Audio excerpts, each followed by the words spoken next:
Yo, what's up guys? Over the years, there have been many insanely broken brawlers that have had to be nerfed. Make sure to like and subscribe, and let's get into this video. Leon. If you played back in 2018, you would know how annoying Leon truly was. To start off, Leon would charge his super way faster, and whenever he went invisible, not only would his invisibility not go away when he shot, there was also no way of knowing if he was right next to you. All of these combined made Leon one of the most broken brawlers in the game. So it's no surprise that Supercell nerfed 6 times before he was beatable. Now, let's talk about one of the most broken gadgets in Brawl Stars history, 8-Bit's Extra Life Star Power. This was so busted that it completely changed how 8-Bit played in certain modes, especially Solo Showdown. Extra Life did exactly what it sounds like. It gave 8-Bit a second chance. If he got eliminated, he'd instantly respawn in the same spot with full health all 3 shots and an invincibility shield, letting him shred through everyone. This made him insanely unfair in Showdown because even if he lost a 1 versus 1 fight, he could just come back and clean up the weak players who were left. Supercell tried nerfing this by taking away the ammo when you respawned in the shield, but they could just never find a way to make this balanced. So in December 2019, they replaced this star power with Plugged In, which balanced 8-Bit. Next, we have Charlie, who went from the best brawler in the game to being so bad that no one uses her anymore. Charlie's launch was one of the most controversial in Brawl Stars history. She wasn't just strong, she was downright unstoppable. The biggest problem was that her supercharged way too fast, and her web attacks were way too spammy. At launch, Charlie supercharged in just 3 hits, meaning she could repeatedly trap enemies with barely any downtime. And once she had you webbed, it was pretty much game over because her damage over time was insane. And if you had her digestive star power, she became a killing machine. After only 3 days, she was hit with nerfs to her super duration and her digestive star power as well. And over the next 6 months, they completely destroyed Charlie and took one of the most broken and OP brawlers all the way down to a point where only 0.3% of players actually use her. On release, saying Rosa was overpowered is an understatement. She was unkillable. Her super charged insanely fast,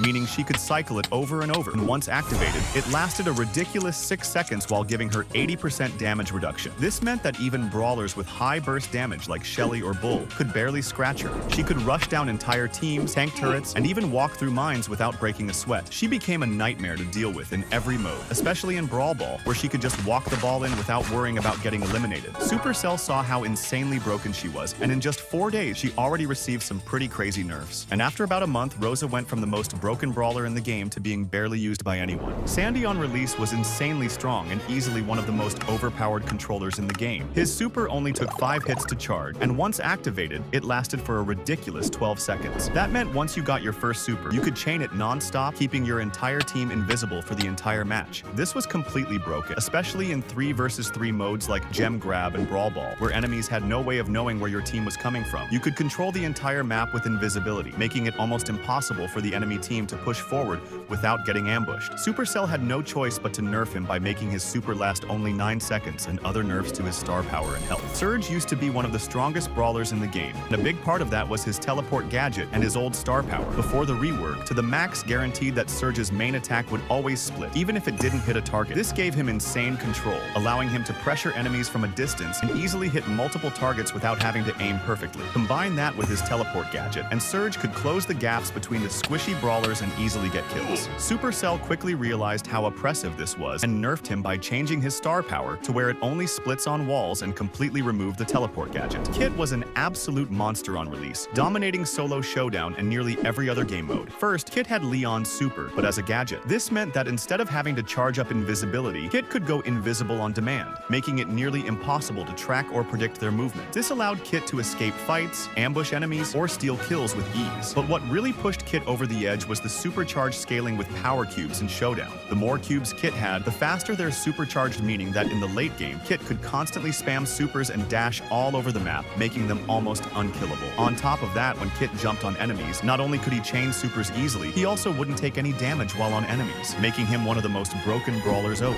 Cordelius was an absolute nightmare when he was first released, and it all came down to how broken his super mechanics were. Normally, when brawlers use a super, they can't charge their super while it is active. What made him so broken was that he could charge his super while inside the realm. This meant he could use his super on an enemy and then charge his super and repeat the process. To make things worse, he could also use his gadgets while in the realm, which meant he had way more sustain and control than any other brawler in a 1 versus 1 fight. If you got trapped by Cordelius, you had almost no chance of surviving unless you were playing a tank with massive health. This made Cordelius the most broken brawler, and it only took a couple weeks before Cordelius was nerfed. Larry and Lori broke matchmaking on release. They were so overpowered that Supercell has had to nerf them 11 different times since since they were released, and they're still meta. Their clone was way too tanky, meaning you basically had to fight 2 brawlers at once. Their damage was insane, allowing them to shred enemies even if you managed to figure out which one was real. Their star powers were also broken, with one giving them infinite damage and the other giving them infinite health. The twins broke matchmaking and were insanely broken. Chester was one of the most overpowered brawlers in the game. He had insane damage, a random super mechanic that gave him multiple ways to dominate fights, and he charged his supers ridiculously fast. Before the rework to upgrade stats, Chester could deal up to 5,000 damage in one shot when using the damage gear, which was completely unheard of. He could wipe out squishy brawlers in one hit, making him one of the deadliest assassins in the game, even though he wasn't supposed to be an assassin at all. On top of that, his supercharge rate was way too fast, meaning he could spam stuns, bombs, or healing over and over with little downtime. He was a one-man army, able to outdamage and outsustain almost any brawler in a fight. Chester stayed like this for about a year before the rework to upgrade stats. Then he was nerfed 6 times in one update. Sprout on release was so broken that it felt like playing a modded version of Brawl Stars. The area of effect on Sprout's main attack was absolutely insane, meaning that even if you missed your shot, you'd probably still hit something. This made Sprout one of the most frustrating brawlers to play against, since dodging was basically useless. But that wasn't even the worst part. The real nightmare was in Brawl Ball. Sprout's super could block off entire sections of the map, and because it charged so fast, players could completely trap the enemy team in their spawn. If Sprout's team played correctly, you could literally never escape, just stuck behind walls while the enemy team toyed with you. This made Sprout one of the most annoying brawlers, and he was quickly nerfed. Daryl used to be completely broken. First, his super distance was 3 times longer than it is now. That meant he could roll across the entire map, meaning he could roll straight on the heist safe. His damage at the time was very high, and pair this with the fact that the heist safes only had 30,000 health, and Daryl's recoil rotator gadget that let him deal 6,000 damage instantly made him very broken. But the thing is, he didn't even need the gadget to destroy the safe. With how fast he could roll in and unload his full ammo bar, he could melt the safe in seconds. The only way that he was sort of balanced was the fact that his super didn't charge over time, and instead charged in the very long time of 5 shots.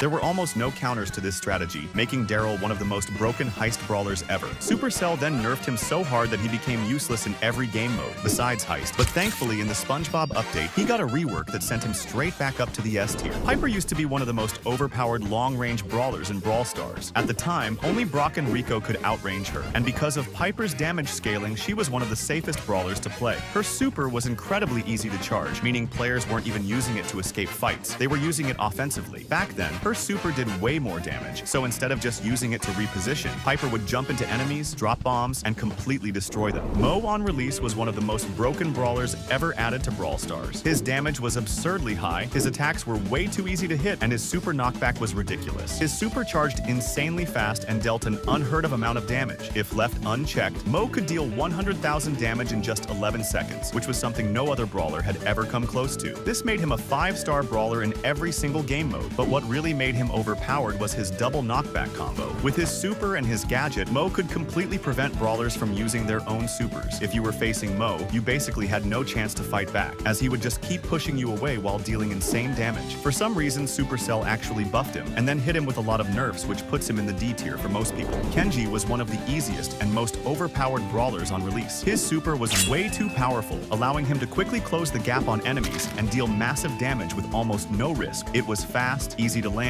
and very hard to counter, making Kenji a dominant force in every mode. But what really made him broken was his healing trait. Kenji healed every time he damaged an enemy, meaning he could constantly stay in fights and outlast most other brawlers. Even if you managed to hit him, he would heal back up quickly and keep the pressure on, making him nearly unkillable in close-range fights.